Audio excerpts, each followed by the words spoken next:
छोटे बच्चे को मोबाइल पकड़ा रखा है, इसका क्या असर होता है मेडिकल साइंस सेक्स एजुकेशन कितना ज़रूरी होता है, ये बच्चों को, बड़ों को, सबको सीखना चाहिए। सर अच्छी तरह से पढ़ाते हैं, देखिए वीडियो पूरा। के हिसाब से देखते हैं। तो अब छोटा बच्चा मोबाइल में क्या देख रहा है, इसका सीधा रिलेशन है बच्चे की आगे जाके डेवलपमेंट कैसी होगी। कैसे? तो देखो, हमारी बॉडी में एक एक्सेस होता है जिसको एचपीओ एक्सेस बोलते हैं। एचपीओ एक्सेस में एच का मतलब है हाइपोथैलेमस। हाइपोथैलेमस हमारे ब्रेन का एक पार्ट है। हाइपोथैलेमस ही हमारे इमोशंस को मैनेज करता है। हाइपोथैलेमस के कारण ही आपको कोई अच्छा लगता है, हाइपोथैलेमस में ही गुस्सा होता है, हाइपोथैलेमस ही आपकी पिट्यूटरी यानी कि पीयूष ग्रंथि को कंट्रोल करता है। सुना होगा पीयूष ग्रंथि या पिट्यूटरी ग्लैंड को बोलते हैं मास्टर ग्लैंड। ये आपकी पूरी बॉडी की सारी ग्रंथियों को कंट्रोल करती है। तो अब ध्यान से सुनना, जैसे ही हम कोई भी ऐसा सीन देखते हैं या कोई भी ऐसा गाना सुनते हैं या कुछ भी ऐसा फील करते हैं जो हमारे हाइपोथैलेमस को जाके ट्रिगर करे, उसका असर पिट्यूटरी पर होगा। अब इस एचपीओ एक्सेस में सबसे इंपॉर्टेंट एज जो बच्चे की होती है वो होती है 10 साल से पहले की। तो 10 साल से पहले बच्चे को आपने कुछ दे दिया और वो बच्चा कुछ ऐसी रील या वीडियो देख रहा है जिसमें कम कपड़े पहन रखे हैं, या दो अपोजिट जेंडर के लोग आपस में मिल रहे हैं, किस का सीन चल रहा है, हग करने का सीन चल रहा है, हर चीज का उस पर असर होगा। अब असर कैसे होगा? उसके हाइपोथैलेमस से एक किस पैक्टिन नाम का सिक्रीशन आता है। किस पैक्टिन, ये नाम इसलिए रखा है, ये सेक्सुअल डेवलपमेंट से रिलेटेड है।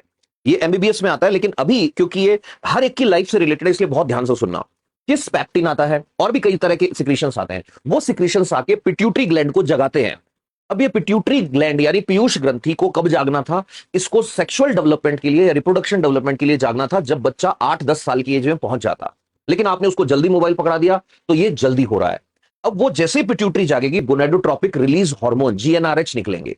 वो जो जीएनआरएच है वो आगे जाएंगे और बड़े, आप सबने पढ़ा होगा एलएच और एफएसएच, ल्यूटिनाइजिंग हार्मोन और फॉलिकल स्टिमुलेटिंग हार्मोन। लड़कों में टेस्टिस का डेवलपमेंट जल्दी शुरू हो जाएगा, उनमें स्पर्म जल्दी बनने लग जाएंगे। लड़कियों में ओवरी जो है वो जल्दी डेवलप होंगी और लड़कियों में मेंस्ट्रुअल पीरियड पहले शुरू हो जाएंगे।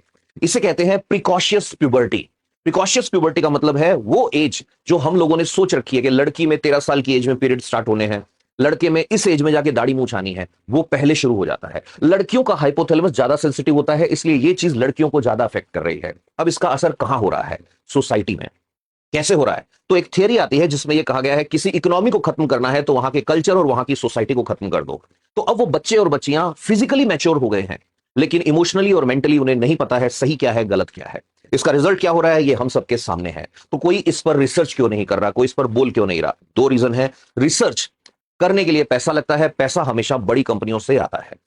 नंबर 2, सबसे बड़ा रीजन ये है इग्नोरेंस। इग्नोरेंस का मतलब हमें पता ही नहीं है हमारे साथ क्या हो रहा है। फ्यूचर के अंदर आपको क्या लगता है शादियां टिकेंगी?